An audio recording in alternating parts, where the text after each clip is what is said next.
Boa noite, boa noite. São 20 horas, 43 minutos de um domingo, 21 de dezembro de 2025. Faltam 4 dias para o Natal. Em outras épocas da minha vida, esta já seria uma semana que eu estaria extremamente ansioso, tentando descobrir o que eu ia ganhar de presente de Natal, ou não, né? Dependendo da performance escolar, etc e tal. E é interessante que ao longo do tempo isso vai mudando, né? Então hoje eu não diria exatamente que a minha grande preocupação seja que presente eu vou ganhar na noite de Natal, mas quais os presentes que eu ganhei ao longo do ano. Então acho que a live de hoje ela é principalmente para poder falar um pouco sobre isso, até porque eu estou escrevendo o artigo com o resumo das principais notícias no setor de defesa brasileiro no ano de 2025, aquelas tradicionais matérias de final de ano e virada de ano, né?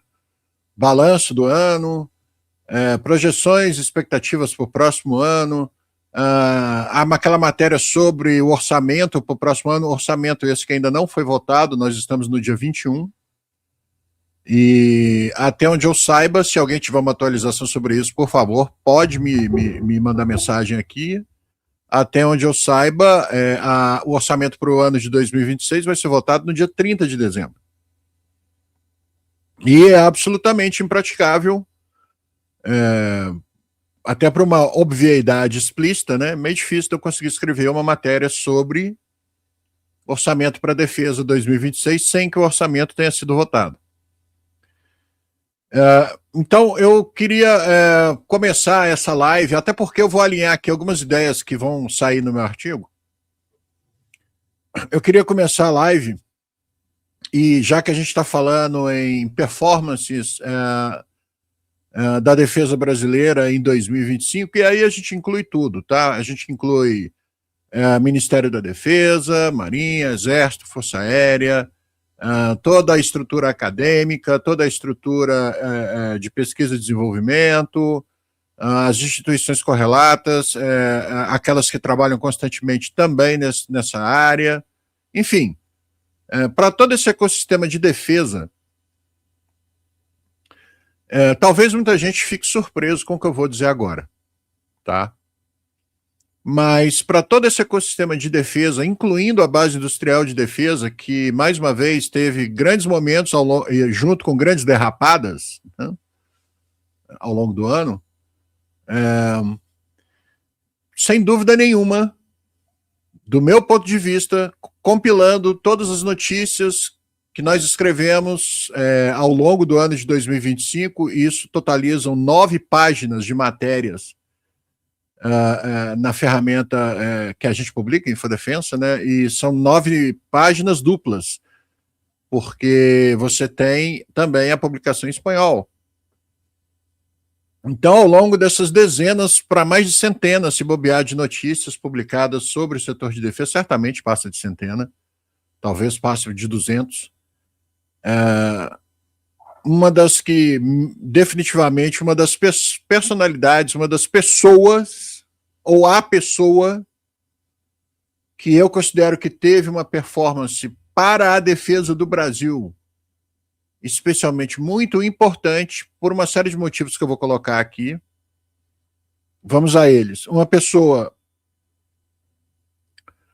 que tem um poder de mediação e de apagar incêndio, que é uma habilidade que, quando você tem essa habilidade em Brasília, isso é muito importante, não é? Então, é uma pessoa que, ao longo do tempo que está à frente do cargo que ocupa, teve que administrar e apagar alguns incêndios institucionais perigosíssimos,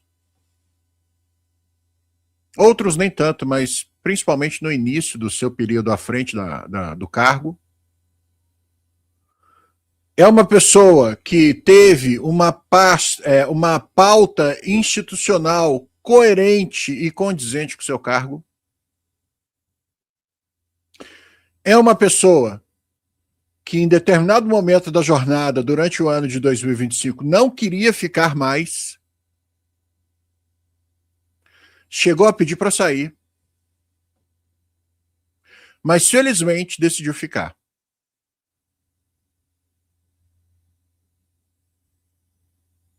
E principalmente pela coerência nas declarações, principalmente na coerência entre declarações e atitudes, e mais ainda, principalmente devido à coerência entre declarações, atitudes e ações efetivas. Eu fui, eu fiz, eu estava lá, eu falei, eu defendi, eu critiquei, eu busquei, enfim. Essa pessoa, acho que muita gente já matou a charada. Essa pessoa, para mim, é o ministro da Defesa, o ministro Múcio Monteiro, como eu chamo. Eu acho que num país onde o termo autoridade vem sendo desconstruído de uma maneira absolutamente irresponsável, perigosa, danosa e constante nos últimos anos, é muito importante a gente reconhecer quando você tem uma autoridade, e sem usar esses dois aqui, uma autoridade de facto fazendo um trabalho elogiável. Eu poderia ir pelo caminho do não está fazendo nada mais que a sua obrigação, ele é pago para isso.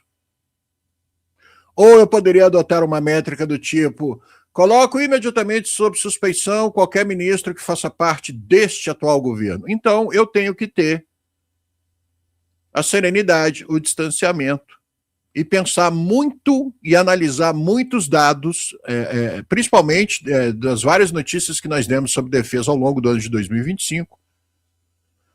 E é inegável, se você for uma pessoa inteligente, se você for uma pessoa razoável, pelo menos, e se você se permitir não contaminar essa análise com a questão de quem é o seu Deus ex machina político, mito, painho do momento, essas palhaçadas que tomaram conta do país, se você se permitir dar um tempo disso, desapiar desse bólido infernal dos quintos dos infernos e voltar para uma normalidade de uma pessoa razoável, é inegável que o ministro da Defesa, Múcio Monteiro, teve um trabalho à frente da pasta, no mínimo, elogiável. No mínimo. Por que eu digo isso? Ele se bateu pela pauta dos 2% do orçamento para a defesa, 2% do PIB, 2% do Produto Interno Bruto brasileiro, destinados para o setor de defesa. Ele se bateu por uma série de propostas de emendas constitucionais para garantir recursos para os programas estratégicos das três forças. Ele não defendeu só uma predileta ou só uma mais em evidência, ele defendeu de maneira absolutamente isonômica as três forças. E isso é uma coisa muito difícil de você chegar à conclusão de que um político em Brasília conseguiu ter essa dosimetria, já que essa palavra está tão em moda, né? A dosimetria do ministro da Defesa é perfeita. Ele conseguiu atender demandas institucionais, operacionais e outras de Marinha, Exército e Força Aérea. Ele se bateu institucionalmente pela questão de 2% do Produto Interno Bruto para o setor de defesa. Ele trabalhou intensamente nos bastidores para tornar realidade o tal famoso empréstimo de 30 bilhões de reais, dividido em 5 parcelas de 5 bilhões, 6 bilhões, alguma coisa assim, tem que ver, para o setor de defesa, que eu ainda tenho minhas dúvidas se efetivamente vai funcionar dessa forma, mas é uma realidade, foi discutido, foi aprovado, passou muito pela articulação dele. E ele também se bateu principalmente pela questão dos recursos financeiros, no caso, orçamentários, para a continuidade dos programas estratégicos do Exército, da Marinha e da Força Aérea. No meio desse processo, ocorreram diversas alterações de rota, Alguns programas estratégicos já não são mais tão estratégicos do ponto de vista da emergência ou da necessidade imediata deles.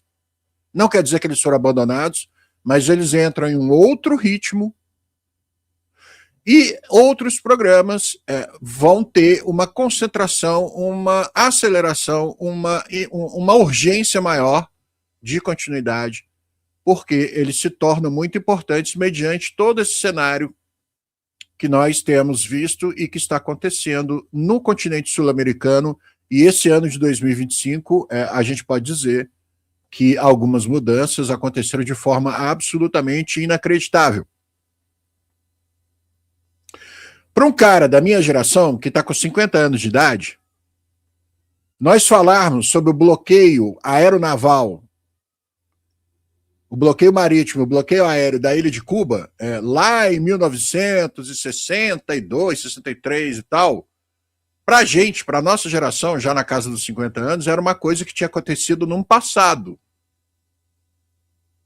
E essa geração atual está tendo a oportunidade, não sei se isso é uma oportunidade, mas está sendo testemunha de um novo bloqueio aéreo naval acontecendo no Caribe, em águas das Américas, e as pessoas estão começando a entender que a América Latina está deixando de ser periferia do mundo em termos de ser protagonista e está entrando para o rol das áreas que passam a ser consideradas mais estratégicas no planeta durante o século XXI. Por quê? Por conta dos recursos naturais que nós possuímos, que todos os países aqui da América do Sul possuem, e por uma série de outros motivos.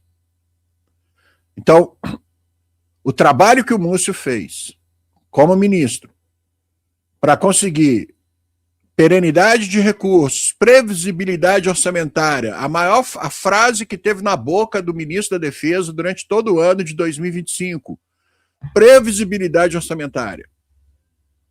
Previsibilidade orçamentária, você contar com aquele dinheiro que foi combinado numa coisa chamada orçamento, que infelizmente no Brasil ainda é uma peça de ficção, aí que depois você tem os contingenciamentos, você tem os cortes, você tem isso, você tem aquilo, e aquele orçamento originalmente votado atrasado, no caso desse ano deve ser votado no último dia do mês, no dia 30,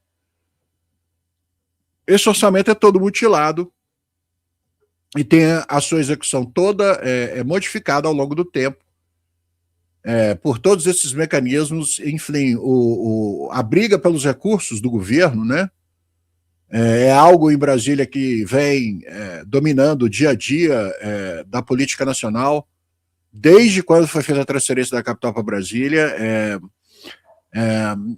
Político no Brasil não está preocupado com a população, político no Brasil está preocupado com recurso. Eu já vi.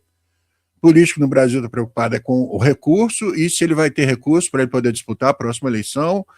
E esse mantra vem sendo repetido sistematicamente desde então. A vida pública brasileira mudou para isso.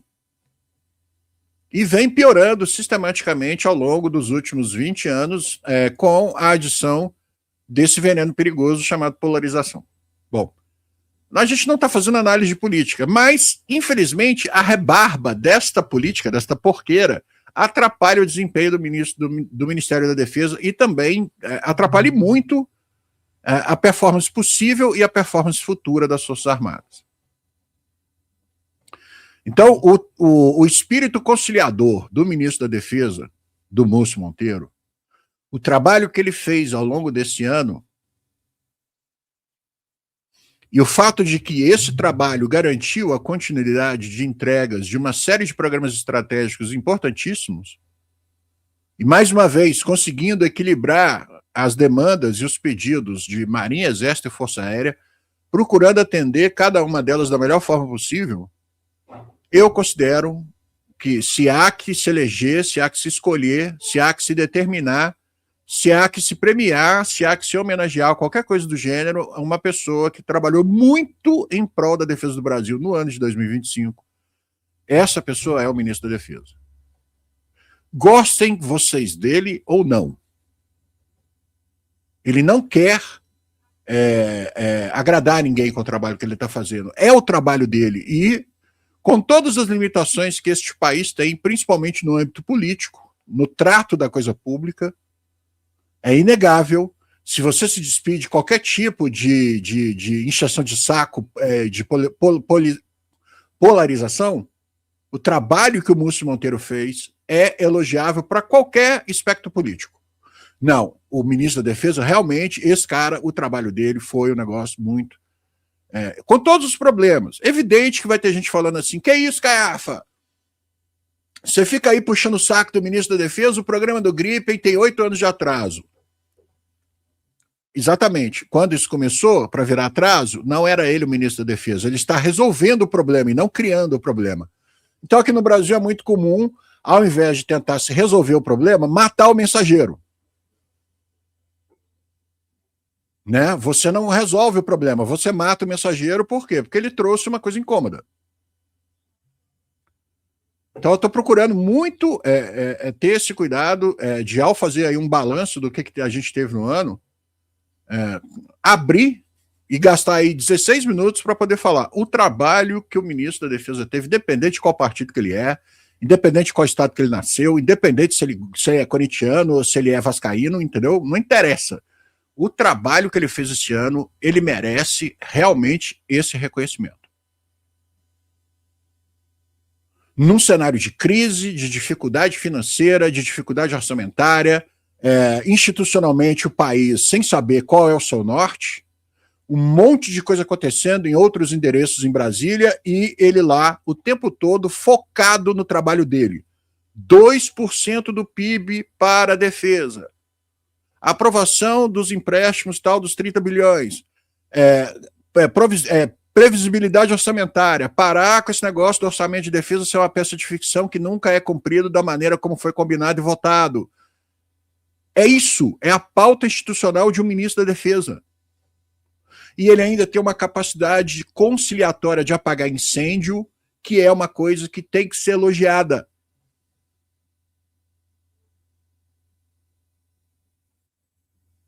E ele fez esse trabalho muito bem. Então, eu abro esse balanço do ano de 2025 fazendo essa observação. Raramente vocês me viram falar assim, diretamente, especificamente de uma determinada autoridade, ainda mais quando tem um cunho político. Ministro. Mas tem 7 dias de trabalho já que eu estou em cima disso aqui, elencando, estudando, revendo e compilando todo o material meu publicado nesse ano e, obviamente, outras coisas que estão relacionadas, e é inegável que o trabalho que o ministro da Defesa teve nesse ano de 2025 merece, ao final do ano, esse reconhecimento. Tá? Aí, agora vamos começar a falar da base industrial de defesa.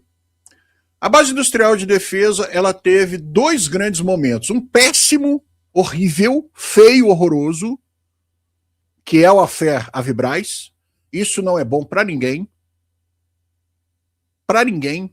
Para ninguém, da maneira como está se desenrolando e com esses últimos acontecimentos, inclusive com notificações judiciais e isso e aquilo, isso é horrível. Do ponto de vista da credibilidade institucional da base industrial brasileira, principalmente para os mercados exteriores, isso é péssimo. E o Brasil é tão anacrônico que no ano que você tem um arranhão na credibilidade da base industrial de defesa, como é o affair Avibraz, é justamente o ano em que nós batemos todos os recordes e é o ano que nós mais exportamos sistemas de armamentos e sistemas de defesa na história. Uma coisa não faz absolutamente o menor sentido com a outra. Mas isso aconteceu.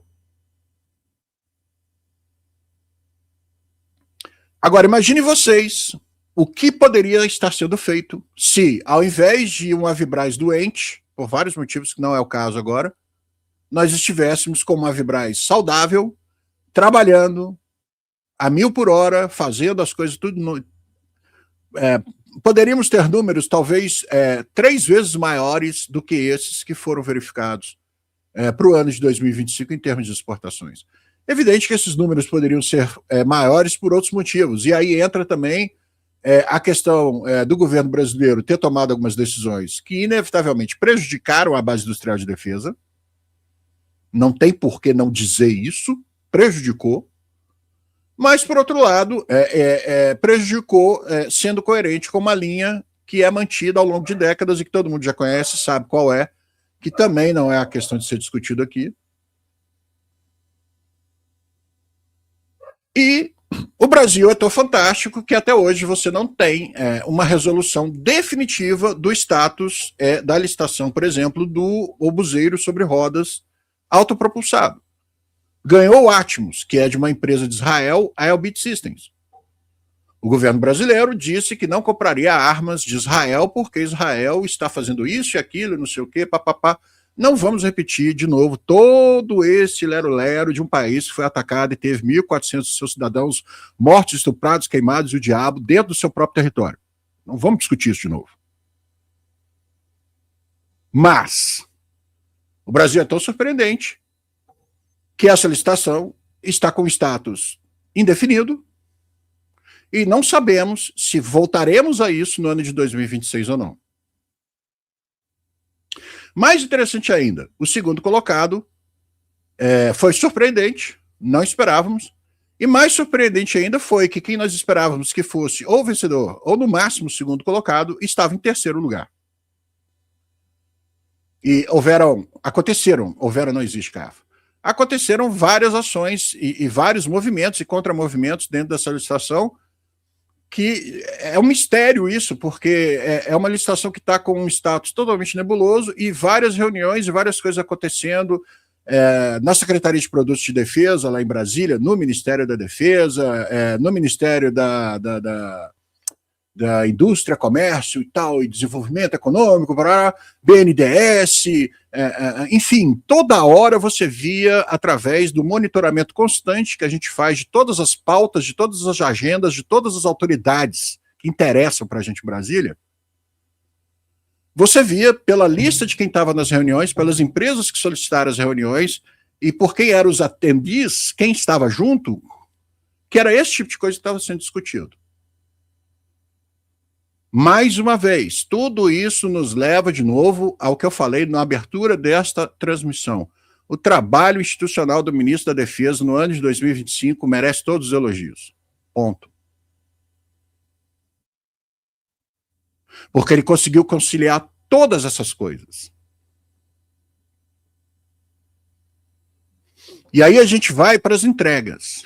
Carlos, você estava falando da base industrial de defesa e tal, não sei o quê, beleza. Eu vou encerrar essa fala da base industrial de defesa, porque eu não quero me aprofundar muito aqui e ficar falando só de Avibraz e crise da Avibraz, porque nós já fizemos N lives desde 2023, quando eu fiz aquela entrevista lá dentro da Avibraz, com o Júnior Brasil. Eu posso poupar vocês disso, faltando 4 dias para o Natal, eu posso poupar vocês dessa lenga-lenga. Todo mundo já conhece a história. Agora, não dá para ficar falando muita coisa de base industrial de defesa quando você tem essa situação para atrapalhar, e atrapalhou muito. Isso não é bom institucionalmente, é horrível, e ao mesmo tempo você tem um monte de exportação, um monte de coisa que aconteceu, e o mais interessante de tudo isso é que os principais fatos que aconteceram, que alavancaram uma série de exportações, são investimentos estrangeiros, não são investimentos feitos aqui pelo Brasil, por governo brasileiro, ou qualquer... Na hora que dá certo, aparece um monte de pai. Né? Vendemos Mansup para os Emirados Árabes Unidos. Aí aparece lá o deputado e o senador. Parabéns! A base industrial de defesa se regozija pela vitória do fornecimento do Mansup, não sei... Nunca ajudou em nada. Nunca ajudou em nada, mas quer pegar carona. A gente sabe quem é. A maioria dos números que justificam essas exportações esse ano não tem a ver com o investimento feito aqui no Brasil, tem a ver com o mercado internacional extremamente aquecido, todo mundo comprando arma, todo mundo se rearmando e o Brasil completamente parado. E essa capacidade ociosa está sendo paulatinamente contratada por interesses fora do Brasil que querem ter condições de produzir munição, estocar munição ter acesso a uma série de tecnologias e tudo mais. A gente vai ter um monte de coisa em 2026 muito importante sobre isso. A gente vai falar nisso quando for para falar das tendências para 2026. Mas o fato é que se você pegar alguém do governo batendo no tambor falando que o sucesso nas exportações são devido a ações únicas e exclusivas do governo, não está correto. Essas ações e essas exportações estão acontecendo principalmente devido a dinheiro de fora do Brasil que está vindo para cá. Por quê? Porque o governo daqui não coloca dinheiro e não incentiva.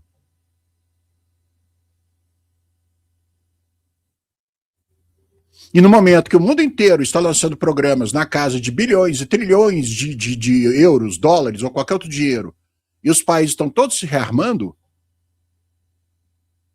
vocês viram essa semana a quantidade de contratos de defesa que foram anunciados somente na Europa, os Estados Unidos com um pacote de mais de não sei quantos bilhões para Taiwan, a Europa anunciando contratos que, se você somar tudo, dá mais de 800 bilhões de euros.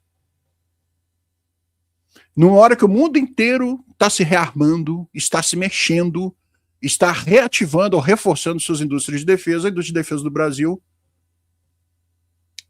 não vou dizer parada, porque ela está batendo recorde de exportação. O que eu estou querendo dizer é que esses números poderiam ser imensamente maiores. Nós não estamos arranhando nem a superfície do negócio.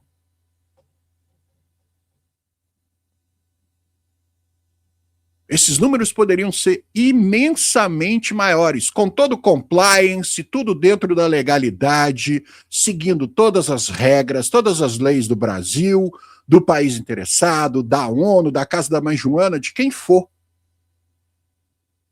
Nós temos essa seriedade, nós atingimos essa maturidade, nós temos um parque industrial de defesa que pode atender necessidades, assim como o agro brasileiro faz comida para o mundo inteiro.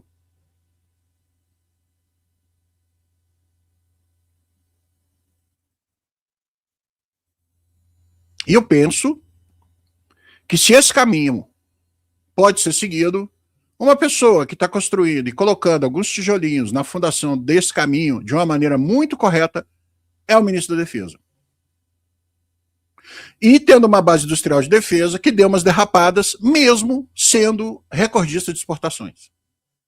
Esse anacronismo no Brasil, ele está em todas as coisas, em todos os lugares. Às vezes é difícil da gente entender como é que isso é possível, mas acontece. Aí vamos colocar, por exemplo, Caio, você está falando das entregas, os programas estratégicos, mas está tudo atrasado, beleza. O Múcio, quando ele chegou, os programas já estavam atrasados. Eles não atrasaram mais por conta da presença dele. Na verdade, ele está gerenciando coisas que vieram de gestões anteriores. Né? E ele, ao invés de pôr a culpa de tudo de ruim que acontece no Ministério da Defesa, ele pôr a culpa no antecessor, como é muito comum de se fazer em Brasília, né? Ele trabalha. Não, esse problema é que vão resolver. E nessa de o Brasil não tem dinheiro, e nessa de a Marinha está quebrada, por exemplo, porque o programa nuclear da Marinha e o submarino de propulsão nuclear da Marinha quebrou a Marinha. E nessa desse papo de que a Marinha está quebrada, nós estamos entregando agora para o setor operativo da esquadra a fragata Tamandaré, a Jerônimo de Albuquerque já está praticamente quase pronta para poder começar seus testes de mar e tudo mais, a terceira já está em construção e a quarta já começou a ter o material chegando lá em Itajaí para começar a construção dela.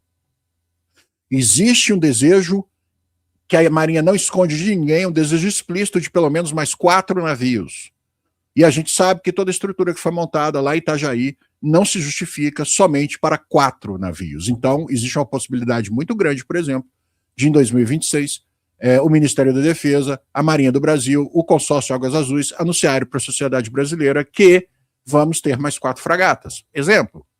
Se isso acontecer, mais uma vez, trabalho do Ministro da Defesa. E mesmo com todos os problemas, cortes, falta disso, falta daquilo, o Brasil é anão disso, o Brasil é anão daquilo, que não sei o quê, mimimi, choradeira, nhenhenhô, nós estamos recebendo e colocando em serviço uma fragata moderna, atual, como nós nunca tivemos, com sistemas de armamentos e sensores que nós nunca tivemos, é cheio de inédito, nós nunca tivemos este brinquedo. Com todos os problemas. Viramos a chave para a Força Aérea. Ah, o programa do Gripen está com 8 anos de atraso, que absurdo, que não sei o quê, parará, beleza. Eu duvido que quem gosta de avião não vibrou quando viu 6 Gripens passando no dia aqui agora da passagem de comando lá no GDA, e teve até transmissão ao vivo e tudo mais. Eu duvido que quem gosta de aviação não vibrou, por exemplo, no final do ano passado com o desempenho do Gripen na Cruzex, né, com todo aquele mimimi, porque o Gripen ia bater o F-15. É para isso que existe treinamento de combate aéreo de similar, para um cara atirar no outro. Eu até hoje não entendi o porquê dessa choradeira, é ridículo. Né? E não morreu ninguém. Então aí que você não entende a choradeira mesmo, porque é tudo simulado. Aí você vem para 2025, todas as entregas de aeronaves, um sucesso. Mesmo com os atrasos, não interessa. Você tem as primeiras campanhas de tiro do Gripen. O Gripen dá o tiro com míssil além do alcance visual Meteor, que tem mais de 200 quilômetros de alcance. Foi feita toda uma campanha de disparo usando a base de Natal como trampolim, com 2 alvos aéreos subsônicos da Leonardo. Foram disparados 2 mísseis Meteor, cada míssil Meteor desse que foi disparado está indo voando ali alguns milhões de euros. Tchau, milhões de euros. Fire!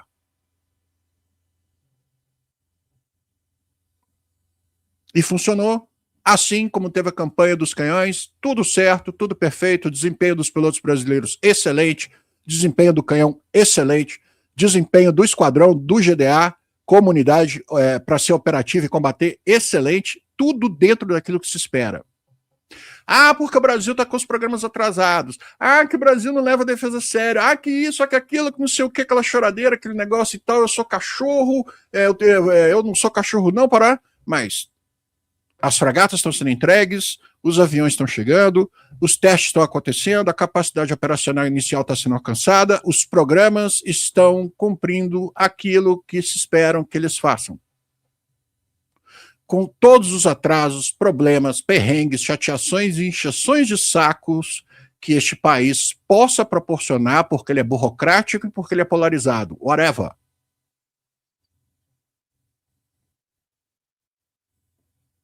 Vamos para o Exército. Ah, que problema disso, ah, que problema daquilo, ah, porque a gente teve general que é influente no Exército preso. Paciência.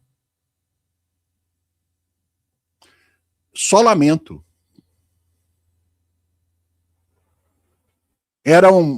Pela primeira vez na história desse país, que se pudesse não acontecer, eu preferia que não tivesse acontecido. Mas aconteceu. Paciência. Vamos ter que lidar com isso. E mesmo com todo esse mimimi, mesmo com esse nhanhanhó, com toda essa choradeira do pessoal de porta de quartel, como eu costumo falar e tal, blá blá blá, blá blá blá, blá blá blá, blá blá blá, blá blá blá, blá blá blá, blá blá blá, blá blá blá, o Exército recebeu mais Guarani. O Exército está com 2 Centauros que não tem munição e que não assinou o contrato ainda para a aquisição do primeiro lote, para começar a introdução dele em serviço, mas nós temos 2. Olha que legal. Né? Foi fechado o contrato para desenvolvimento das novas versões do Guarani. Recebemos os implementos de engenharia, recebemos reforço também de equipamento de engenharia para pontes, para mobilidade, para isso, para aquilo. Chegou míssil anticarro, foi assinado o contrato do MAX 1.2 depois de 40 anos do Exército Brasileiro, junto com a Mectron e depois com a SEAT agora, né? Levando, um dia vai. Esse dia chegou, foi agora, foi em 2025, né? Finalmente teve a assinatura do contrato do MAX 1.2 depois de 40 anos de enrolation. E eu não estou falando a palavra enrolation atribuindo nem às empresas, nem ao Exército e tal. Mas como a coisa funciona no Brasil, como o assunto defesa não tem a mínima importância. A maior prova disso é você ter um sistema de armas sendo desenvolvido a conta-gotas para finalmente virar um produto e ser fabricado em linha de série quase 40 anos depois.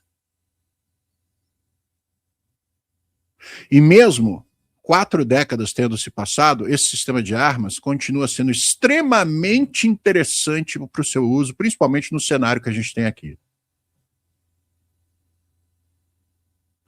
Se alguém me disser que você demorar 40 anos para transformar um protótipo em um produto e começar a produzi-lo em série é algo que, não tem problema, é assim no mundo inteiro? Não, mentira, não é assim no mundo inteiro, essas coisas só acontecem no Brasil. Nós gastamos 11 anos para poder certificar um fuzil da Imbel, o IA2 762. A primeira versão do Imbel 762 demorou 11 anos. 11 anos para falar assim, não, o fuzil é bom, pode usar. Em 11 anos, Israel lança um fuzil, vende esse fuzil para o mundo inteiro e já aposenta ele porque já saiu outro novo.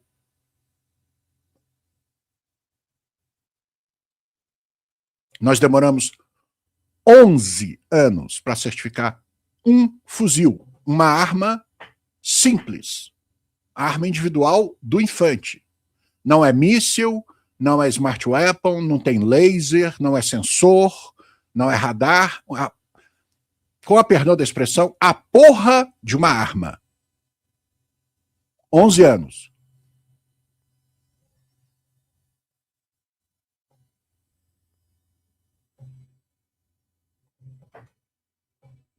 Né?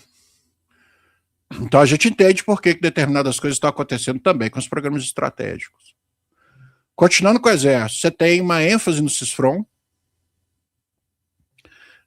novas obras para serem feitas agora na fronteira, principalmente na fronteira oeste do Brasil, né, com Bolívia e com Paraguai. O CISFRON ganhou fôlego agora com esse realinhamento de alguns países aceitando tropas estrangeiras no seu território. Não vou entrar no mérito de qual país que é ou qual tropa estrangeira que seja, mas nesse exato momento, por exemplo, você tem Equador e Paraguai discutindo a probabilidade de aceitar tropas estrangeiras nos seus territórios. Então, faz todo sentido do mundo o Brasil ter um CISFRON, um sistema de vigilância e monitoramento de fronteira, para ter as fronteiras muito bem sensoriadas, muito bem, como é que eu vou dizer, vigiadas, para que você saiba o que está acontecendo, para que você tenha, principalmente, inteligência. O CISFRON não é nenhuma megalomania maluca de torres, tipo a linha Maginot, túneis, dessas bobagens. O CISFRON é inteligência. É você saber o que acontece nos seus 12 mil quilômetros de fronteiras. Assim como o projeto da Marinha, o CISGAS, é para você saber o que acontece nos seus quase 8 mil quilômetros de litoral. Nós não temos todo o nosso território em faixa de fronteira sensoriado.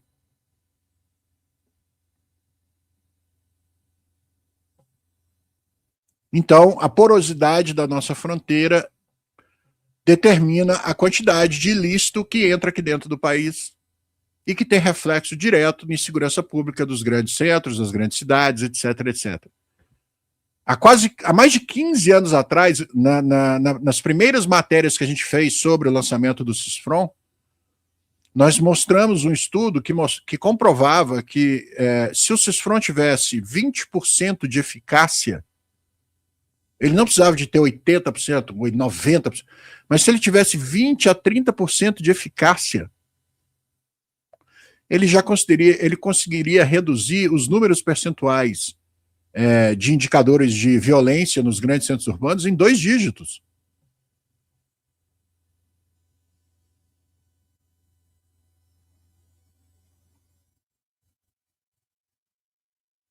E agora é a oportunidade que o Exército tem para corrigir alguns erros cometidos no percurso, principalmente com questão das instalações e a manutenção dessas instalações, né?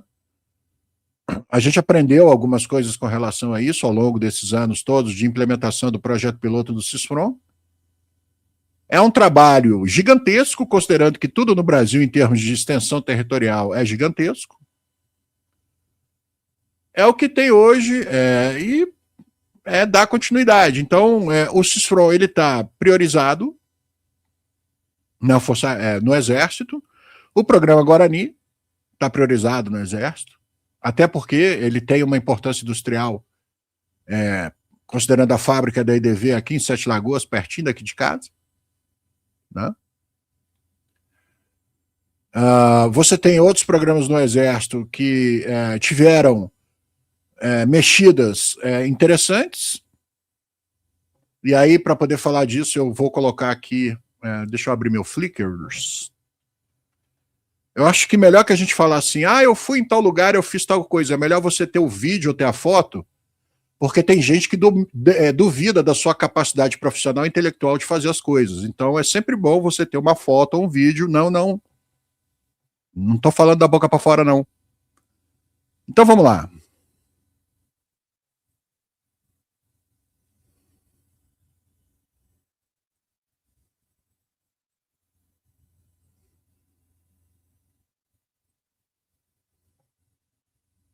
Ao vivo é assim, viu, gente? Demora, você tem que procurar onde é que está a telinha, né? É por isso que o Silvio Santos ficava enrolando. Vocês sabiam que o Silvio Santos enrolava quando ele estava pagando dinheiro, porque era a hora que a gagueira dele atacava, aí ele ficava enrolando para poder ver se ele dava uma bipassada na gagueira.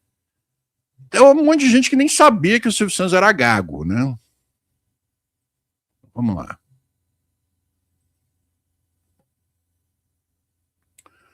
Bom, aqui, ó,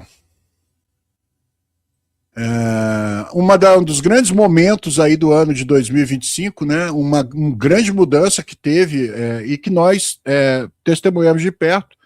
Aqui sou eu, o Paulo Bastos, o Eric de Infodefensa Colômbia, o Nelson Duren, que aparece aqui, esperando a vez aqui para chegar. Nós chegando na fábrica da Autocar, na cidade de Sakarya, na Turquia. Ela fica quase 170 quilômetros, mais ou menos, de Istambul, a capital, né? E foi um momento muito, profissionalmente para nós, jornalistas especializados no setor de defesa, foi um momento muito importante. No que sentido? Lá estava toda a diretoria da operação de defesa da Autocar, mais a CEO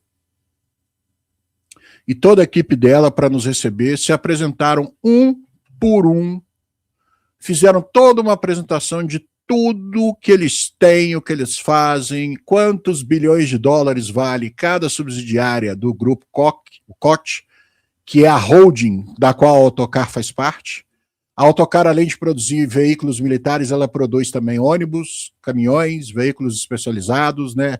É um dos orgulhos da Turquia, porque é uma empresa 100% nacional, né?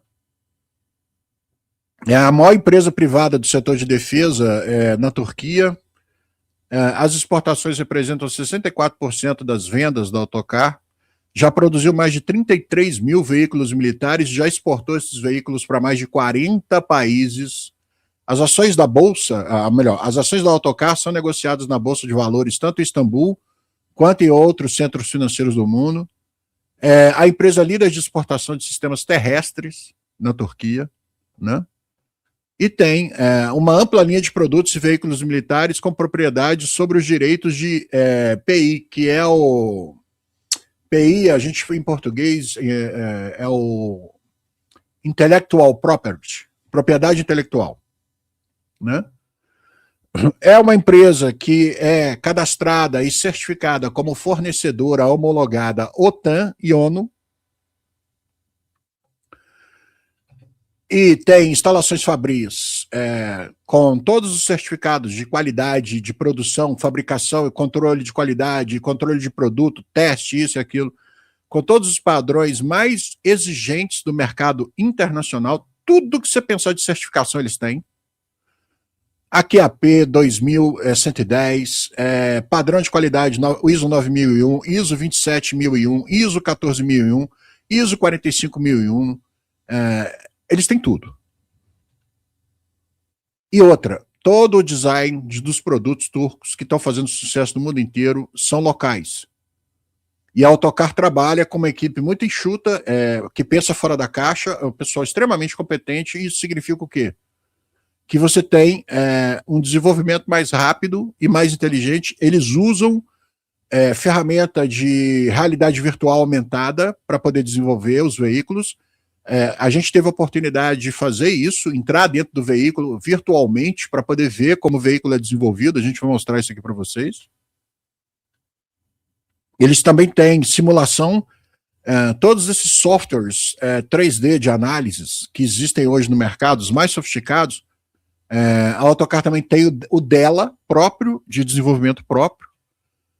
Então, eles fazem com isso aqui, por exemplo, todos os testes que você tem que fazer de resistência estrutural, análise estrutural, dinâmica do veículo, explosão, balística, tudo que tem que ser feito para o produto chegar no final e atender a todas as especificações militares. Quando a gente fala de especificações militares na OTAN, o termo é MIL-STD, Military Standard Specifications, aí about o quê? Aí você vai ver qual é a especificação militar. MIL-STD, especificação OTAN. Atende a todas as especificações MIL-STD.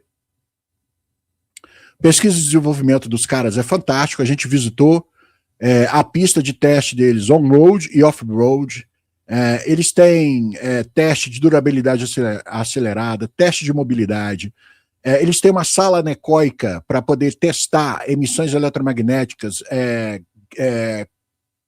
contramedidas eletrônicas, guerra de sinais, guerra de inteligência, verificar quanto de emissão eletromagnética os veículos emanam ou recebem. Tudo isso é feito numa sala anecoica que nós tivemos a oportunidade de visitar com um pé direito gigantesco. Acho que foi uma das maiores câmeras anecoicas que eu já vi na minha vida. Maior do que essa, só a que eu tive a oportunidade de visitar na Alemanha em 2019, em... Como é que chama lá, gente? Ah, meu Deus.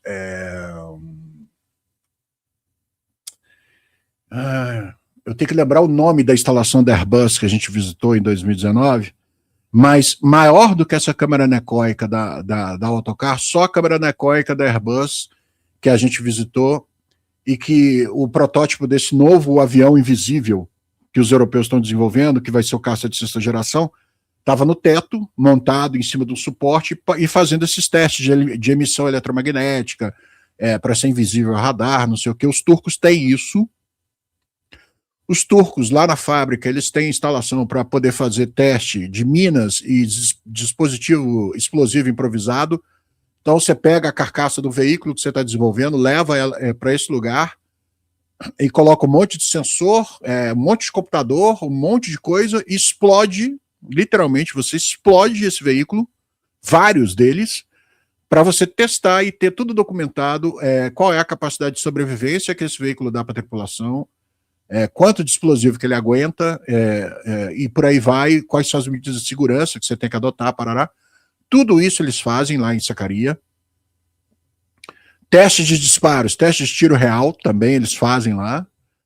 Testes de proteção balística, nós vimos isso lá. Os disparos reais são feitos no subsolo para não ter risco de acertar ninguém sem querer. Né? Então eles têm toda uma estrutura subterrânea, inclusive para disparar com veículo.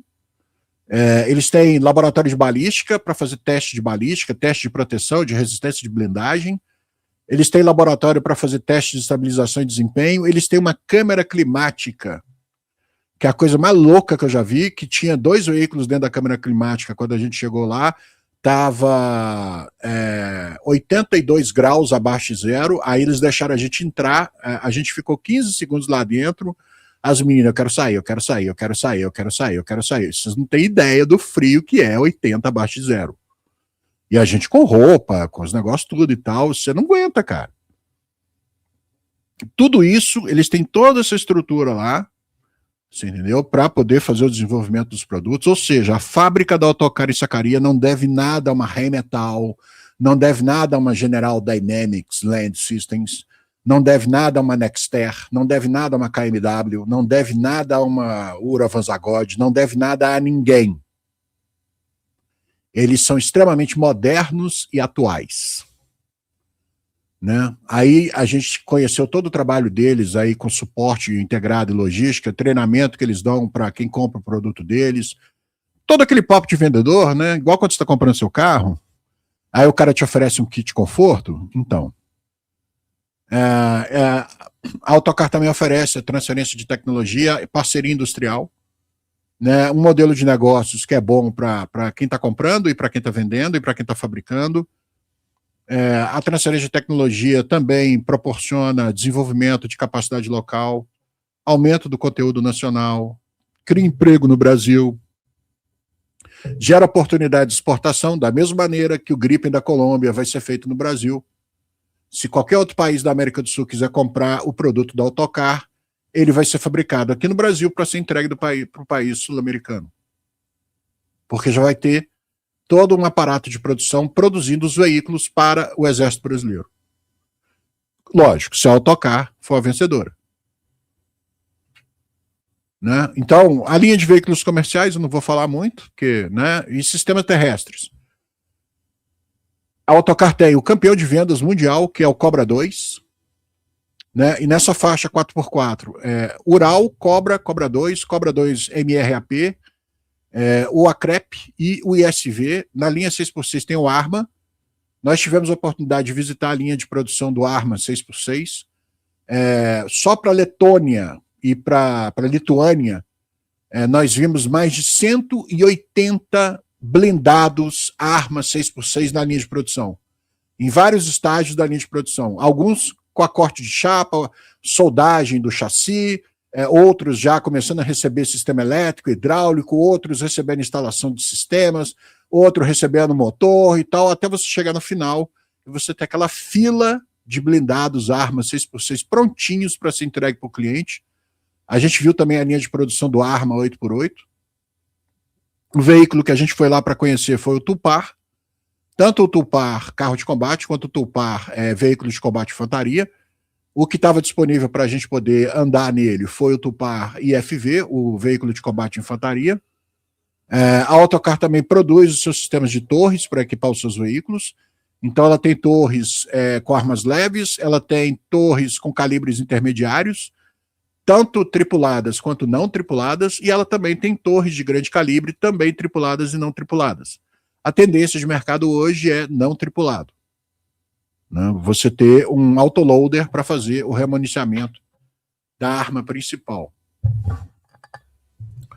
Então, a Autocar ela está em vários lugares, ela tem uma presença internacional consolidada, ela está em vários continentes, está em vários países, tem operações em vários países. Por exemplo, ela tem operação em Astana, na Ásia Central, em Abu Dhabi, nos Emirados Árabes Unidos, no Golfo Pérsico, ela está em Bucareste, na Romênia, está em Desio, na Itália, e também tem operação em Paris, atendendo aí a indústria de defesa francesa, né? E os veículos que são produzidos lá em Sacaria estão na Europa, na Ásia, na África, países do Golfo, e estão hoje em serviço, sendo provados em combate nas principais zonas de conflito que tem no mundo, né? Então, você tem aí a lista dos produtos, né, da Autocar, que a gente conheceu lá na fábrica: Ural, Cobra 2, Cobra 2 MIRAP, o Acrep, plataforma de reconhecimento, que tem esse canhão de 90mm no teto, muito louco esse veículo. Né, a família de veículos blindados sobre rodas, o Arma 6x6, o Arma 8x8 e o Rabidan 8x8, que é gigantesco, parece uma nave espacial do povo da areia. O Rabidan, ele é gigantesco.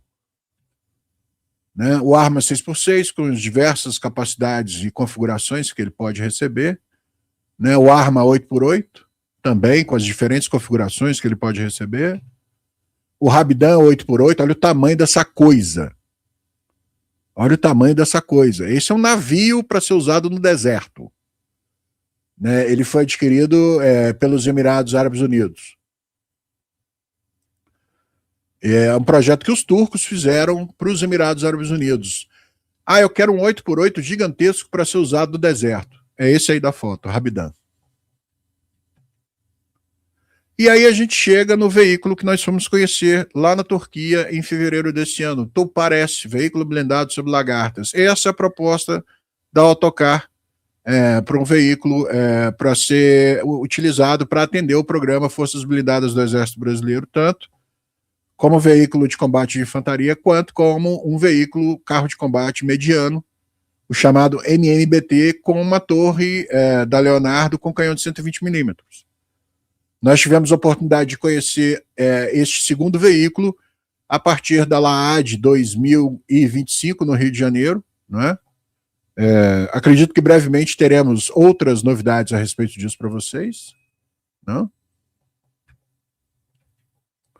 Aí está o Tulpar 120mm MMBT, né? Ele vai ter um motor de 711 HP, turbodiesel, 12,5 litros, com transmissão automática, né, com 2 marchas ré para fazer reverse.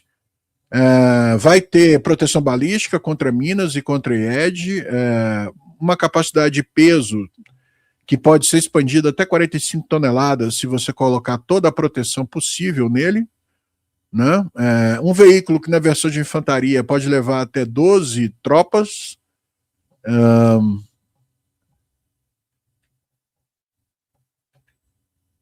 E a indústria turca apresenta também veículos de combate pesados, né, os chamados May Battle Tanks. Então, através do autocarro é possível se chegar no MBT Altay, que é o carro de combate que está sendo entregue a partir deste ano para o exército turco. Nós já publicamos aqui na nossa conta do X vários vídeos da primeira entrega do Altay. Uma fábrica gigantesca foi erguida na Turquia só para produzir esse carro de combate. A Autocar também produz todas as torres de armamento que são integradas nos seus veículos. Então a gente tem a Mizrak, a Bozok 25, o Keskin, o Kok e o Bazok. Os nomes são tudo a ver com a língua deles, né? Então a gente teve a apresentação dos produtos, a gente teve a oportunidade de conversar com o desenvolvedor do sistema Tulpar como carro de combate, através de uma videoconferência, né? E isso com a presença de toda a diretoria da empresa, junto com a gente, apresentando e passando todas essas informações. Aí as informações relativas ao Tulpar, né? As versões que ele pode ter, o que ele pode fazer em termos de proteção, de sistemas, as dimensões, a geometria do chassi, né? Lembrando para os senhores que toda essa tecnologia desse veículo, se o Brasil escolher o Tulpar, toda essa tecnologia é transferida para o Brasil e nós voltaríamos a ter condições de fabricar veículos sobre lagartas modernos e realmente eficazes. E pararíamos de gastar dinheiro com carro de combate alemão da década de 80 do século passado. Né? Aí a turma que ama Leopard começa a xingar o Caiafa. O que o Caiafa tá falando? O MMBT não, a blindagem é de papel, que não sei o quê. O cara prefere que o Brasil compre Leopard 2A6 velho, com 40 anos de fabricação, que ninguém mais quis, nem a Ucrânia. O cara prefere que o Brasil compre esta velharia do que pegar isto aqui, 0 bala, 0 quilômetro, com um monte de tecnologias importantes, com toda uma capacidade industrial, com os turcos doidos para fazer negócio na América Latina, e o Brasil ser o polo desse negócio e vender para todos os outros países da América do Sul. Tem gente que prefere virar os olhos para tudo isso aqui que eu já mostrei, e mais o que eu vou mostrar, porque eu gosto de Leopard de 2A6 velho, com 40 anos de uso, que os alemães ainda têm a cara de pau de sugerir que o preço da unidade é 15 milhões de euros. Qualquer pessoa que ache que isso é razoável, para mim, é um grandíssimo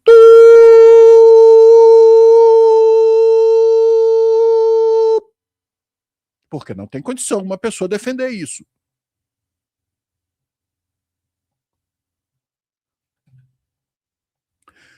Aqui, todas as capacidades que o veículo Tulpar tem, né? 60% de pendiente vertical, capacidade de vadeio, 40% de inclinação lateral, a capacidade dele de ataque vertical, aquelas capacidades que todo veículo blindado que se preza tem que ter, né? detalhes sobre como é a configuração de chassi na versão de infantaria, né? O motor vai à frente, você tem um compartimento para levar a tropa, para levar os infantes, e mais um compartimento onde está no chassi o motorista, o comandante do carro e o gunner, o atirador. A torre do IFV não é tripulada, e a torre do MMBT tanto pode ser tripulada como pode ser não tripulada, mas na versão pretendida pelo Exército Brasileiro vai ser tripulado. O Exército Brasileiro não quer autoloader na torre Hitfact MK2. Originalmente, a torre Hitfact MK2 foi projetada para emprego de um autoloader, até para diminuir a tripulação. Mas, por questão orçamentária, por questão de grana, o Exército Brasileiro prefere a versão braçal. Aí você tem que colocar mais um tripulante na torre, que é o remuniciador, para ele fazer todo o trabalho de remuniciamento da arma principal no MUC, como se fazia desde a Segunda Guerra Mundial. Por quê? Porque a gente não tem dinheiro para manter um sistema autoloader.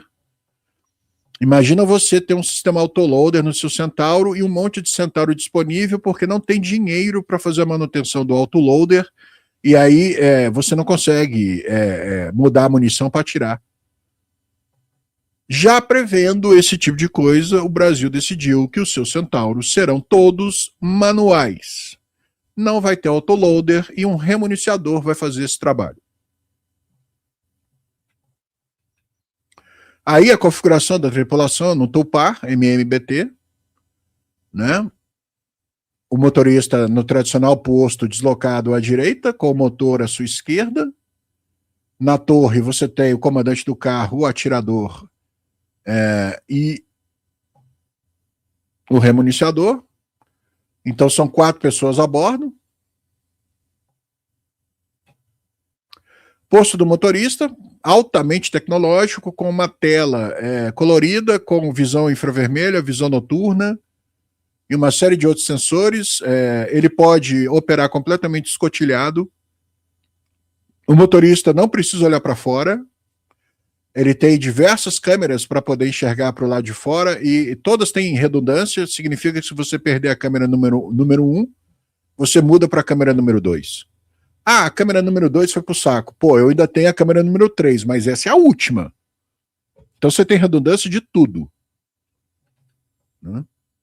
O interior do veículo. Perceba que os assentos são anti-crash, e eles não são instalados no piso do veículo, eles são instalados, afixados, ou na lateral do veículo, ou no teto do veículo, para eliminar a onda de choque, se tiver uma explosão na parte de baixo do veículo.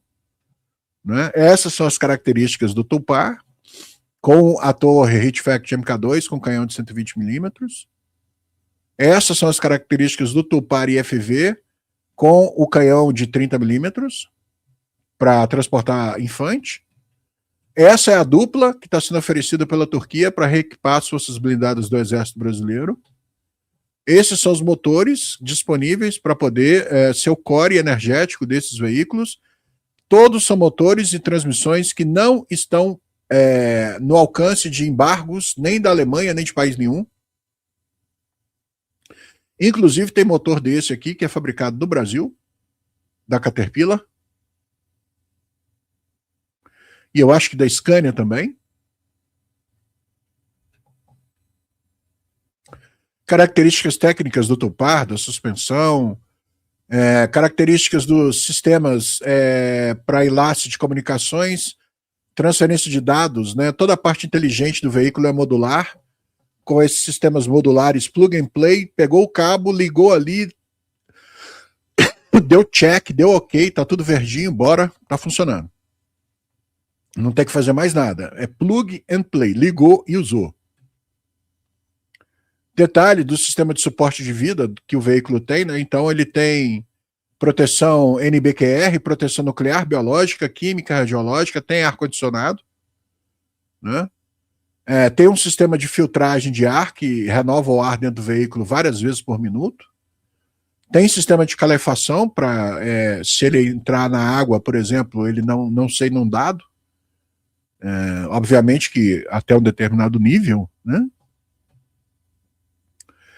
É o veículo que tem kit antiminas, proteção nível Stanag 4569, é standard do veículo, ele já entregue com essa proteção e você pode aumentar essa proteção para níveis Stanag superiores com a adição de kits extras removíveis para você colocar no veículo e aumentar a blindagem e aumentar a proteção, principalmente no arco frontal e lateral. O Tulpar é uma família de veículos, então ele não é só um IFV e um MMBT, ele também é um veículo de resgate, um veículo de socorro, um veículo de manutenção. Ele pode ser configurado em pelo menos 10 ou 12 variantes diferentes, né? Então ele pode ser um carro de combate mediano, um veículo de combate de infantaria, que são as duas versões que interessam para o Exército Brasileiro. Ele também pode ser um transporte de pessoal, um veículo de reconhecimento, um veículo de comando e controle, um veículo de defesa antiaérea, uma ambulância, um veículo de engenharia, recuperação e socorro e um veículo porta-morteiro também. Então, é um veículo multiconfigurável, modular, onde você tem um chassi standard com uma motorização standard e o que você vai trocar é a torre ou o que você instala no chassi. Isso facilita a tua manutenção e o investimento que você tem que fazer durante a vida útil do veículo reduz o teu gasto consideravelmente, porque todo o processo já foi pensado para uma família modular de veículos com uma manutenção integrada. Isso faz toda a diferença. E se você produz esse veículo no seu próprio país, isso faz a diferença mais ainda. Aí a apresentação do Tulpar 120, ele apareceu pela primeira vez, se eu não me engano, na Arábia Saudita, nos primeiros meses de 2025. De lá, da Arábia Saudita, ele veio direto para a Laje, no Rio de Janeiro. Né? Aí a gente tem a configuração do Tulpar com a torre da Leonardo, a Hitfact MK2, né? Aqui eles mostram as duas versões, tanto a versão com autoloader quanto a versão com remuniciador. Características da torre, Hitfact MK2, as características do Tulpar, com as diferentes configurações que ele já é oferecido no mercado. Inclusive ele tem essa configuração que o chassi é do Tulpar e a torre é da Aselsan. É uma torre que chama Coran 35mm, que é o Guepard do século XXI, vamos dizer assim. Extremamente moderno esse sistema antiaéreo. Aqui, a gente voltando para as fotos nossas, visitando a fábrica, aqui a gente pegando um ônibus que nos levou do prédio da administração, onde a diretoria estava, para a fábrica propriamente dita, né? Detalhe, cada um dos jornalistas da comitiva foi presenteado com uma jaqueta dessa, especial para frio, da Autocar. Eu, quando eu cheguei aqui no Brasil de volta, dei de presente para o namorado da minha sobrinha. Eu olhei para ele assim, veste. Aí ele vestiu. Aí eu olhei para ele e falei assim, fé da puia, serviu direitinho, pode ficar para você, velho. Sério? Aham. Ele riu até, né? Aí a gente chegando no departamento de pesquisa e desenvolvimento, aí a gente vendo todo o trabalho de pesquisa, desenvolvimento e uma série de outras coisas que são necessárias para você ter continuamente teu produto moderno para ser oferecido no mercado. E a fábrica é absolutamente estado da arte. Eles têm todos os softwares, tudo que uma grande empresa desse setor tem que possuir, os turcos têm. Eles não estão atrás de ninguém. De ninguém. Aí a gente com o óculos de realidade virtual, lembra que eu falei para vocês que eles testam todo o interior do veículo na realidade virtual aumentada? Então, aqui a gente com o óculos de realidade virtual, conhecendo o interior do Tulpar, né? O que vocês estão vendo na tela ali é o que eu estou enxergando usando o óculos. Então eu pude andar dentro do veículo, sentar, levantar, manusear o armamento, manusear o assento, verificar se eu consigo me mover lá dentro, se funciona a ergonomia. Essa tecnologia ela é usada para isso também, por exemplo, na aviação comercial, no desenvolvimento de novos aviões de passageiros, né? Lembrando que quem tornou essa tecnologia do óculos virtual disponível para o mundo inteiro massivamente é o cara que hoje é o CEO da Anduril Industries, que é o cara que está revolucionando a indústria de defesa dos Estados Unidos. Uma das coisas que ele inventou, que tornou ele um bilionário antes dos 30 anos de idade, foi esse óculos de realidade virtual aí, ó. Qualquer óculos de realidade virtual hoje no mundo tem que pagar royalties para ele. Aí a gente teve a oportunidade de ver isso. Depois a gente foi literalmente para a fábrica. Aqui eu tô voltando, você tá voltando, cara. Aí daqui a gente foi para a fábrica. Olha o detalhe do veículo, ó. A gente está vendo exatamente aquilo ali, ó, como é o veículo por dentro.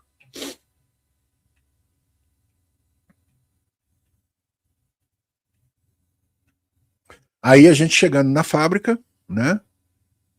Aqui é justamente onde faz a entrega das chapas de aço, que vão ser dobradas e cortadas a laser, né? Tudo lá é laser, plasma laser e robô plasma laser. Tem alguns cortes que são manuais, mas a maioria esmagadora dos cortes são automáticos, é tudo computadorizado, automatizado. Né? Essa foi por essa área que a gente acessou a fábrica. Olha o tamanho das máquinas CNC que os caras têm para poder fazer o trabalho nas chapas, fazer o corte da chapa. Né? Essas máquinas aí são muito parecidas com as máquinas, por exemplo, que cortam as chapas das fragatas Tamandaré. É o mesmo processo. Aqui, ó, vocês podem ver que já tem um chassi ali de arma 6x6 no gabarito. À medida que ele vai sendo feito, ele vai sendo transportado dentro desta peça amarela, vai sendo movido na linha de produção. Né? Então aqui você tem um arma 6x6 sendo, passando pelo processo de soldagem, dá para ver mais uns dois lá no fundo. Aqui à direita da foto, dá para ver mais um arma 6x6 no processo de soldagem. Essa foto ela é muito legal porque isso aqui é uma coisa que pouquíssimas empresas mostram para os visitantes. Isso aqui é um chassi de um arma. Não, de um arma? Não, isso aqui é um chassi de um Cobra 2, de um Cobra 2, sendo soldado pelo robô, o robô soldador. O chassi inteiro fica nesse gabarito, esse gabarito gira 360 graus, então o veículo fica inclinado a 90 graus e o robô vai fazendo todas as soldas enquanto essa peça amarela é como se fosse um grande pregador, um grande plug que mantém todas as peças dentro das especificações, todas as chapas de aço unidas para que o robô faça a solda e elas fiquem exatamente com as especificações previstas. Um robô de solda desse, um robô de solda todo automatizado deste tamanho, com essa capacidade, montado dessa maneira, no teto da fábrica, com um guindaste para levar ele para lá e para cá, isso custa alguns milhões de dólares. Pouquíssimos países no mundo têm esse tipo de capacidade industrial com esse nível de automação. A Turquia tem. E mostra. Não é pano preto, igual muita empresa por aí que não mostra as coisas quando convida a gente.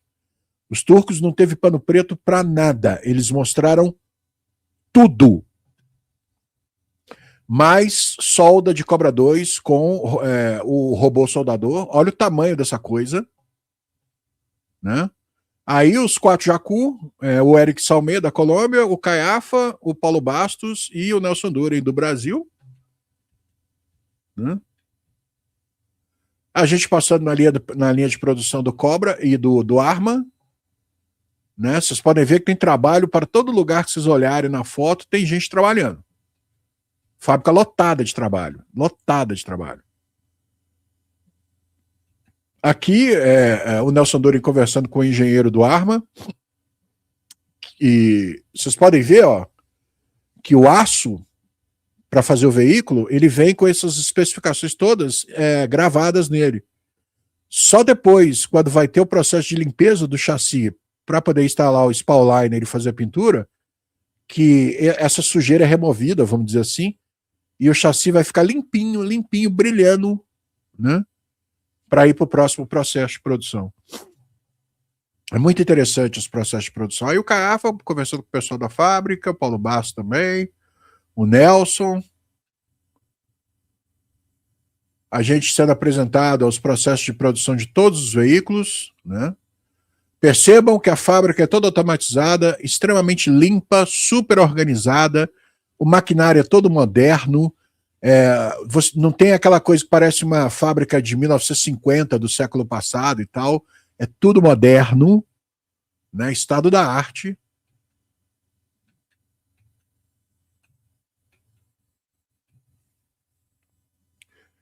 Cobra 2 ambulância, que a gente teve a oportunidade de ver. O sistema para colocar o ferido para dentro do veículo, que é bem interessante, que estabiliza o cara, né? Enfim, a gente teve, cara, foi uma visita full, completa, onde a gente teve a oportunidade de conhecer todos os produtos. Aqui, o desenvolvimento das torres, né? A gente teve a oportunidade de conhecer. Essa torre, por exemplo, é uma torre muito interessante, por exemplo, ela poderia servir para equipar o Guarani. O conceito dela é mesmo daquela torre Bendix, do artilheiro de dorso de B-24 e B-17, só que manual. É o próprio cara que gira a parada ali e funciona muito bem, bem interessante mesmo, muito bem bolado, né? Aqui os dois Jacu Master, né, o Caiafa e o Bastos, né, posando na frente de um Arma 6x6 que acabou de sair da linha de produção e está completo. Esse veículo aí, se eu não me engano, é para a Lituânia. Né?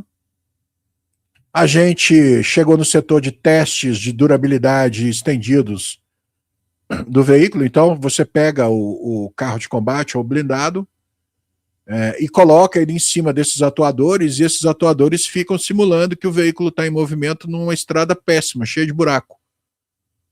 E o veículo fica aí simulando como se ele estivesse num terreno ruim durante dias, não é nem horas, não, é dias. E ele tem que sair depois desse teste com a suspensão dele totalmente dentro das especificações e tal.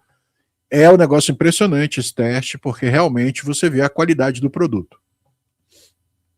Né? Se não fosse bom, não aguentava o teste. Né? Aqui a câmera fria, né? A gente conhecendo, olha lá no monitor, como é que o carro está todo congelado.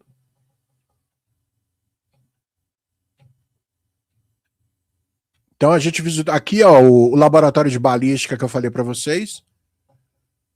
Nesse túnel aqui do laboratório de balística, a gente deu um tiro de .50 e aqui o engenheiro de balística explicando para a gente o que aconteceu, por que a munição não consegue atravessar a blindagem, como que a blindagem impede o tiro de atravessar e tal. É muito legal você ver isso na prática, porque na hora de explicar é muito mais fácil. Aqui aquela famosa foto dos dois Jacu em cima do Tupari FV, né? A gente subiu em cima do veículo para fazer essa foto, entendeu? O Tupari FV na exibição, na pista, né? Eu filmando e fotografando ele para o meu canal do YouTube, que o YouTube deletou, né? Mas eu vou trazer esses vídeos todos aqui pro X. Eu já postei alguns aqui no X, inclusive esse da gente andando no IFV. Pode procurar aqui na minha conta do X, tá publicado aqui também, tá? Desse dia aí, ó. O Tupari FV com canhão de 30mm e a gente filmando e fotografando ele de tudo quanto é jeito. Depois a gente embarcou nele e fomos dar um rolê pela pista de testes off-road e on-road. Primeiro a gente deu um rolê on-road, que é basicamente nada. Não tem emoção nenhuma, você está andando no asfalto. Mas permitiu a gente conhecer o veículo por dentro. Aí depois a gente foi fazer o off-road. Aí o bicho pega. Se você não estiver esperto, vai bater tua cabeça em tudo quanto é lugar lá dentro. Exatamente por isso que todo mundo dentro do veículo tem que usar capacete. No nosso caso, a gente não usou porque o piloto pegou leve com a gente. Se fosse para poder pegar pesado mesmo, ia sair todo mundo cheio de hematoma, entendeu? Aí as várias fotos que eu fiz do veículo passando durante a exibição, ele é muito bonito, eu acho ele muito bonito, é um veículo blindado muito bonito, esse na versão IFV. Aí o Paulo Bastos, daquele famoso V da Vitória, I'm here, goddammit. Né? Isso foi no dia 18 de março, ó, às 4h46 da tarde. Aqui o Caiafa desembarcando do IFV, se o Caiafa entrou e saiu, então cabe qualquer um lá dentro. A frase foi essa. Né? Se esses brasileiros entraram aí e saíram, véio, pode entrar qualquer um. Olha o tamanho dos brasileiros. Né? Oh, os turcos zoaram a gente demais. Olha o tamanho dos jornalistas, velho.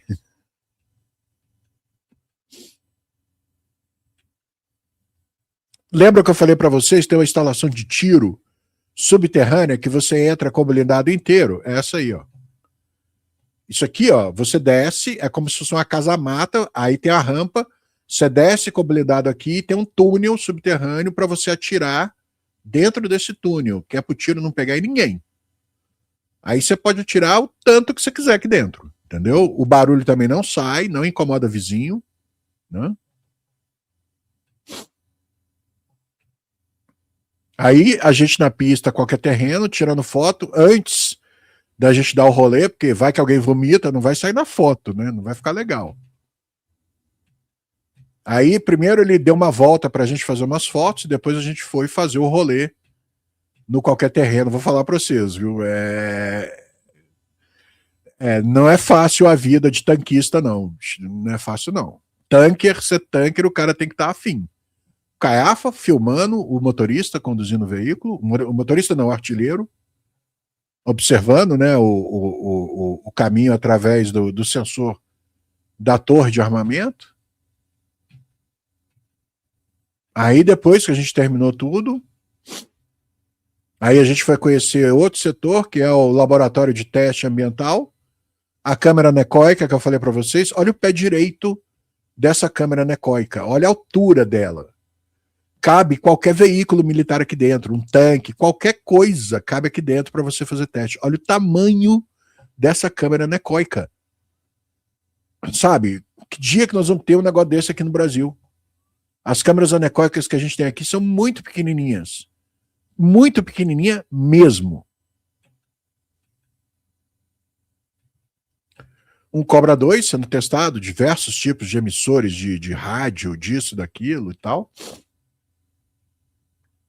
O veículo é muito bonito, né? Eu gostaria de ter um Cobra 2. Como meu carro particular mesmo, eu gostaria.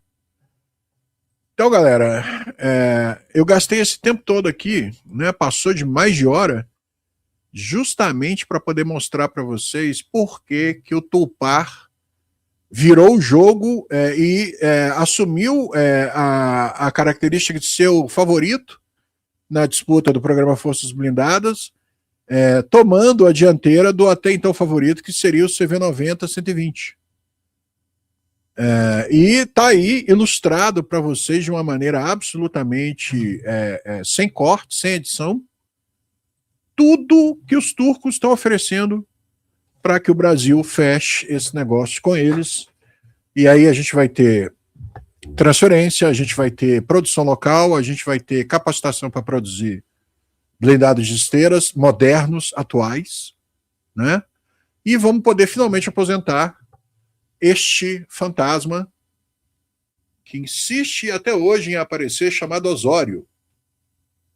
Né? Nós vamos finalmente parar de falar no Osório, que já morreu faz tempo, com todo respeito ao engenheiro projetista do Osório, que eu tive a oportunidade de entrevistar e que eu posso chamar até de amigo, que é o Furlan.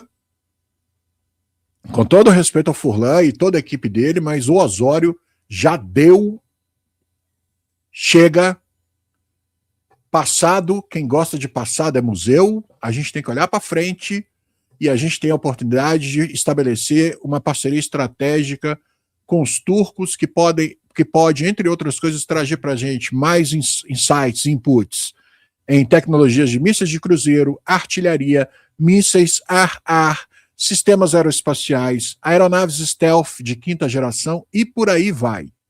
Eu nem vou falar da Bayraktar e dos drones da Bayraktar, porque não precisa. Todo mundo conhece. Uma parceria estratégica com os turcos hoje é, sem sombra de dúvida, a melhor escolha para o programa Forças Blindadas. Mas sempre vai ter aquele camarada que acha que comprar Leopard 2A6 usado com 40 anos de uso, que ninguém quis por 15 milhões de euros, é uma ideia razoável. Não, não é uma ideia razoável. Nem aqui, nem na China, nem na porque não é mesmo. Se nós comprássemos a velharia alemã, não tem indústria, não tem desenvolvimento, não tem transferência tecnológica, não tem nada. É simplesmente me dá o dinheiro e leva a velharia aí. Se vira, negão. E outra, para consertar isso aí, você vai ver o tanto que vai custar.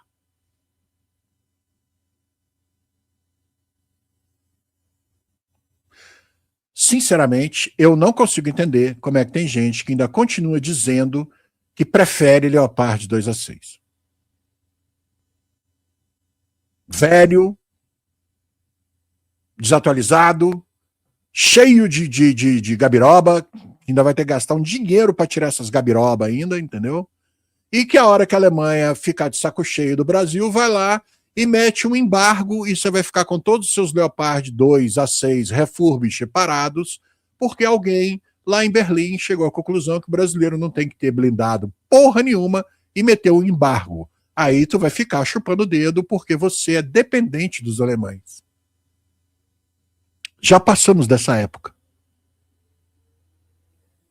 Todo mundo viu o que aconteceu com o Centauro, que eles fizeram de sacanagem só para atrasar a chegada do Centauro no Brasil.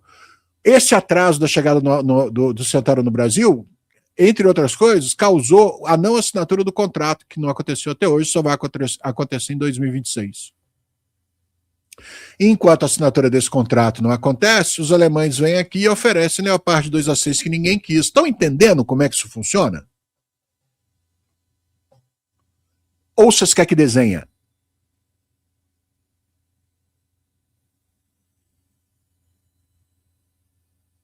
E a gente não vai entrar nisso de novo. Eu acho. Eu espero. Eu torço. Né? Vamos fazer mais um. Eu torço. Pelo amor de Deus, né?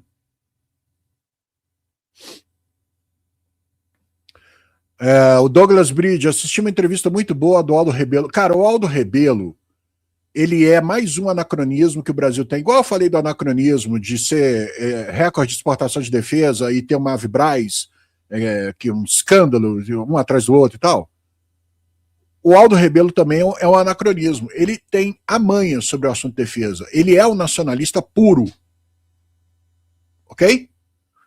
Ele tem uma visão de defesa muito correta. E ele é do Partido Comunista Brasileiro. What the fuck means that shit?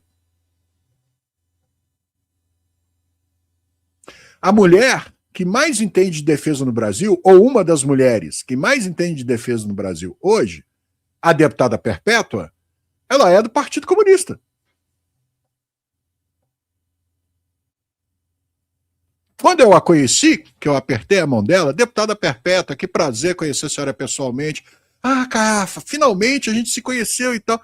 Como é que pode a senhora ser de Partido Comunista? Ela, não vem com essa sacanagem, né? Coisas da política, meu velho. O que tem que acontecer é todo mundo conviver de boas. Uma hora você vai governar, uma hora eu vou governar. E a hora que eu estiver governando, por favor, me cobre na maneira correta e não fique me sabotando. Só que aqui no Brasil, não quer fazer a transferência democrática, a altercação de poder, não quer se perpetuar, faz de tudo, dobra tudo, rasga a Constituição, faz de tudo para se perpetuar no poder, entendeu? Não vou deixar o outro lado e tal, e também não é uma oposição inteligente, que cobra. Não, é uma oposição que sabota. Qualquer uma. E entre esses doidos e malucos e outros adjetivos que eu não vou falar aqui em Brasília, o Brasil vai seguindo seu caminho, entendeu? Aos trancos e barrancos. E é por causa desse tipo de gente que defesa no Brasil não é levada a sério. Mas vamos elevar o nível do debate do assunto defesa. Para isso nós estamos aqui. A live hoje passou bem de 1 hora, né? Eu queria agradecer porque num domingo, 10h12 da noite, faltando 4 dias para o Natal, e eu ter quase 550 pessoas aqui ao vivo assistindo o que o Caiafa está falando. Titio Caiafa ama vocês, presta atenção porque eu vou fazer isso uma vez, vocês nunca mais vão me ver fazer isso, vamos fazer o coraçãozinho? Entendeu? O coraçãozinho para vocês, uma vez só, nunca mais eu faço essa papagaiada, entendeu? Titio Caiafa tá amando vocês, adorando a audiência aqui no X, e vamos ver futuramente como é que vai ficar a nossa situação do nosso possível, provável, desejado, pedido, né, por todo mundo aí, retorno para o YouTube. Quem sabe 2026 não traz isso pro Titio Caiafa, né? Vamos ver. Então, galera, tem mais coisa para a gente falar sobre o resumo das principais notícias do ano de 2025, mas eu fiz questão de dedicar praticamente 90% do tempo da live para Forças Blindadas e para o Tupar, porque eu entendo que esse é o momento de decisão do programa das Forças Blindadas e nós podemos ou ser grandes ou ser pequenos. Eu acho que está na hora da gente começar a tomar a decisão para ser grande e não para ser dependente. E depois que eu conheci a Turquia, eu posso garantir para vocês, mudou completamente o meu modo de pensar sobre um país islâmico moderno e bem-sucedido e poderoso.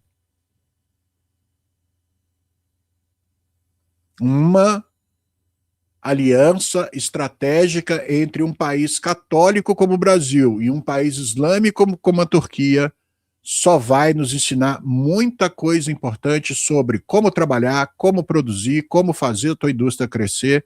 Os turcos têm presença em todos os continentes. Temos condições de estabelecer parcerias de trabalho com eles, absolutamente ganha-ganha. Você ganha, o turco ganha, quem estiver junto ganha, todo mundo ganha. E aonde eu puder trabalhar por isso aqui no Brasil, no setor de defesa, evidentemente, nós estaremos presentes. Então é isso aí, galera.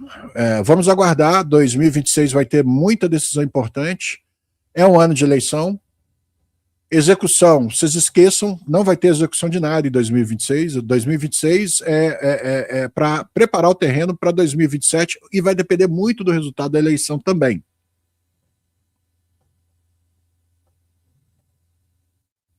Então não vai ter muitas execuções, vai ter continuidade. E nesse momento a palavra continuidade em termos de defesa é a chave.